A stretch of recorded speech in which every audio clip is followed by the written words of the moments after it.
ठीक है, समझ में आया? That is what early nationalist were. Then इनका टाइम पीरियड क्या है? 1885 टू 1907। टाइम पीरियड बहुत इंपॉर्टेंट है।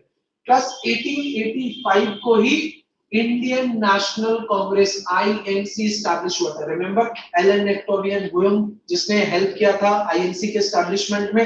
तो आईएनसी का एस्टैब्लिशमेंट हो जाता है 1885 में।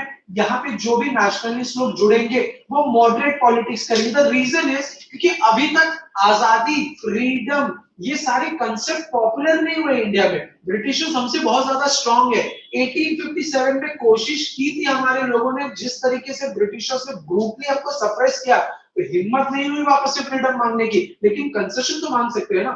इस तरीके से हम हमारे डिमांड्स को रखेंगे कि ब्रिटिशर्स हमारे पर ज्यादा हावी ना हो जाए। तो वो मॉडरेट पॉलिटिक्स ही बेटर होगा उस टाइम फ्रेम के हिसाब से। समझ में आया? इस टाइम फ्रेम में अगर आप वापस से क्या करते, अग्रेशन दिखाने की कोशिश करते, तो ब्रिटिशर्स आपको सप्रेस कर देंगे।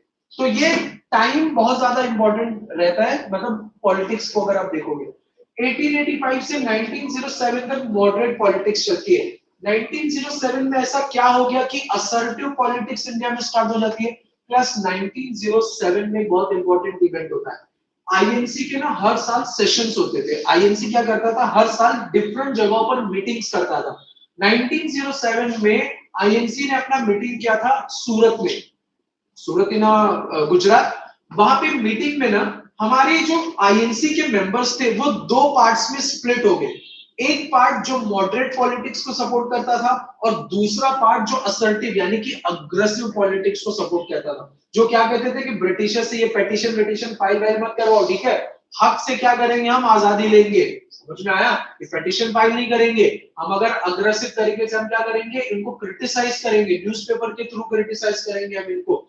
इस मेथड से क्या करेंगे हम लोग, ब्रिटिश अथॉरिटी को चैलेंज करेंगे। ये थे असर्टिव लोग। इनके बीच में और मॉडरेट के बीच में क्या होता है, एक स्प्लिट हो जाता है। जो असर्टिव लोग हैं वो आईएनसी को छोड़ के चले जाते हैं। समझ में आया? और वो अपनी एक नई पार्टी बनाते हैं, नोन एज स्वराज पार्टी। समझ में आया? 1907। फिर 1907 से 1916 तक ये जो असर्टिव पॉलिटिक्स है ये कंटिन्यूज रहती है। आईएनसी के बीच का जो स्प्लिट है वो 1916 तक एग्जिस्ट करता है। तो 1916 में क्या होता है, 1916 में क्लास लखनऊ में आईएनसी का सेशन होता है, जिसमें जो असर्टिव नेशनलिस्ट लोग यानी कि जो अग्रेसिव नेशनलिस्ट लोग, एक्सट्रीमिस्ट जिनको हम बोलते हैं, जो लोग कांग्रेस छोड़ के चले गए थे, वो लोगों को वापस बुलाया जाता है। वो वापस आते हैं।